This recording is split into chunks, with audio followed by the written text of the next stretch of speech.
are all original compositions that are hopefully obviously influenced by a lot of the different things that we listen to. And in a lot of my tunes, there's what you might consider to be landmarks, different things that are reoccurring throughout. And there's multiple purpose for that. One is for us to kind of keep us centered, keep us focused, keep us involved also. But it's also for the listener. When you think about a landmark, it's something that's familiar. So as we go through these tunes, probably by the end of these tunes, you actually feel the part coming up, you hear something that's familiar, and you get drawn back into the music as well. And so I think that those things are important. How many people in here compose? Great. How many people in here don't compose but want to compose? Great. Well, I'd highly encourage it. I'd highly encourage it. I really feel like composition is one of the big steps in finding your own voice. And I think that it's really important to look for that voice. Nobody is going to sound like anybody else. You can imitate, and that's a very good thing to be able to do, to be influenced by other players. But realize that you're going to always have your own unique sound, no matter what instrument you play. You can't sound like anybody else. It's just impossible to do. You can come close, but it's not going to happen. So with gear, mouthpieces, reeds, equipment, etc., find what works for you. That's the most important thing, is to find what works for you. Don't play something because someone else plays it. If it works for you, that's great. But what you want to try to do is use the instrument, use the mouthpiece, use the reeds, the keyboards, the drums, cymbals, whatever they may be, to further your own personal expression, to further your own personal voice, that uniqueness that we all have. So do you guys have any questions? You guys have any questions for anybody up here? You over here? Can I repeat the big five? Absolutely. The fundamentals. One is harmony. One is articulation. One is rhythm and time, rhythm and time. Tone and dynamics, which I consider to be the second most important one. And at the very top of that pyramid is listening. I consider tone and dynamics to be the second most important, because that's your voice. That's what people hear. And that's kind of the way that people identify you, is through your sound, your tone, through use of dynamics. What else? Question back there. It seems like the strengths of everyone in the group everyone's strength seems to complement each other. And I was wondering if that was something that happened over time, or it's something when you were putting the group together, you saw that and sort of had a vision of how you wanted to bring all the different voices together. Okay, the comment was that everybody's strengths in the group seemed to complement one another, and was that kind of a conscious decision on my part, or did it sort of occur over time? I've been trying to get this group together for a number of years, and we've all played in different configurations. Bill and I have been playing together for 20 years. And from the very first time he and I met, I was on a cruise ship right out of North Texas.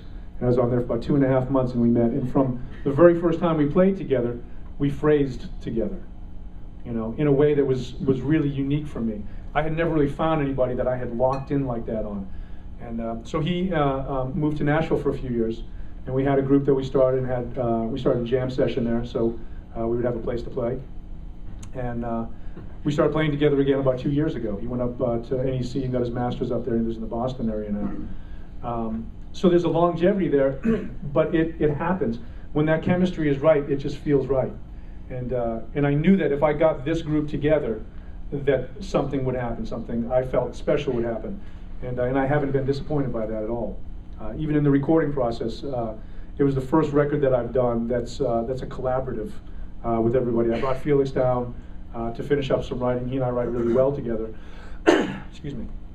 And when we were in the studio, we kind of finished that material while we were there. And so it was, again, it was very much a collaborative effort to sort of break open the tunes. We recorded 10 tunes in 4 days. And you know, and it's not easy music. It's complicated stuff. And it's interesting for us. Yeah, another question. Could you bring us through the composition process for the tune you just played? Sure, bring you through the composition process for the tune we just played. Basically, it's a blues. I wanted to write a tune that if we had somebody come up and sit in on, whether it was a rhythm section player or a horn player, keyboard player, they'd be in a key that's fairly familiar. So it's E concert, and it's just basically a blues built off kind of that clave rhythm, which, you know, it's all over the place down here. You walk outside, you're going to hear it and feel it. So yeah, we'll take you through that. I'll have Jeff. Why don't you play the groove for that? Just play one chorus through. We'll kind of build it up from there.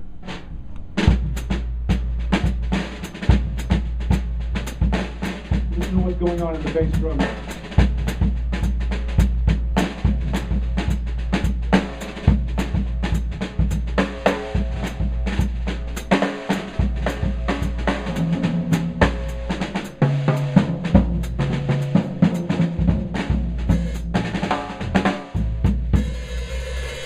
So you can actually hear the melody in the drums, you know, and that's a great place to start. If you can hear the melody in the drums, that's saying something. So again, it's a fairly simplistic tune. Then I'll put the melody, just the drums and the melody. 1, 2,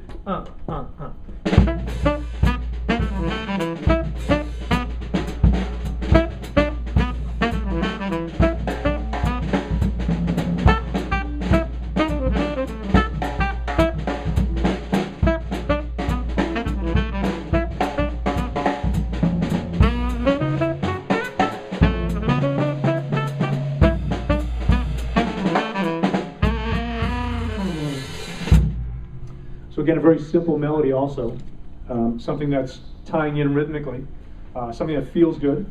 But I put those couple of bars of 7 in there just to make it a little bit more interesting, you know, just to have a little bit more of something in it. It just goes right up the dominant scale. 1 flat 7, and then back to that kind of rhythmic figure there. And the way that kind of turns around, like with odd meter, you have the downbeat and you have the upbeat, and it just reverses. Boom, da da da da da da da da da da da da da. So basically, it's all in one. You know, when you're thinking about mixed meter, an easier way to think of it, just think of where the pulse is. It's either an up or a down, unless you're getting into like like Indian rhythms, and then it becomes a whole other kind of subdivision. But it's usually an up or down with that. So let's put the bass with the drums and hear that.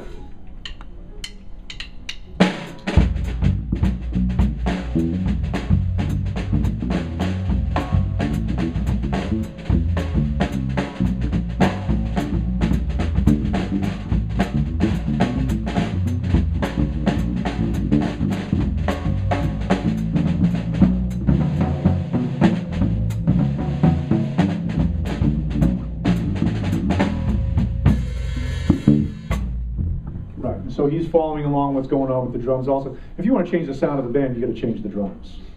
That's where it's all coming from, in my opinion. And the feel, the time feel, the rhythmic feel, all that stuff, it's all bubbling up from there. Let me ask you guys this. Who's responsible for the time in the group? Everybody. Everybody. Absolutely everybody, right? That's an important thing to remember. It's not your bass player. It's not your drummer. You've got to work on that. And most times we're not surrounded by 4/4, are we? We're 3/4. You know, the way we walk, the way we talk, our articulation, I'm not speaking in 4. You know, what time signature am I in? Not really sure. Changes everything I say. So we have to learn to actually play in time. And you've got to use a metronome, you've got to use a tuner. All the things your teachers are talking to you about, all the fundamentals, that's the important stuff. That's still stuff that we're working on all the time. You know, we practice what we preach. And hopefully that shows. You know, I think that we all have really good time, but I think that there's still a lot to work on also. And you know, when I hear Bob play, he has absolutely incredible time to me. The way that he feels things, his understanding, also metrically of things, and he's a drummer also. No surprise. No surprise. So that's kind of building it up from there. Then you have the keyboards, and so it's interesting to hear the different parts and you hear how melodic the parts are without the melody. And the melody should be able to stand on its own also. I think any good melody should be able to stand on its own. And a lot of times the tunes that I write are built from the melodic phrase.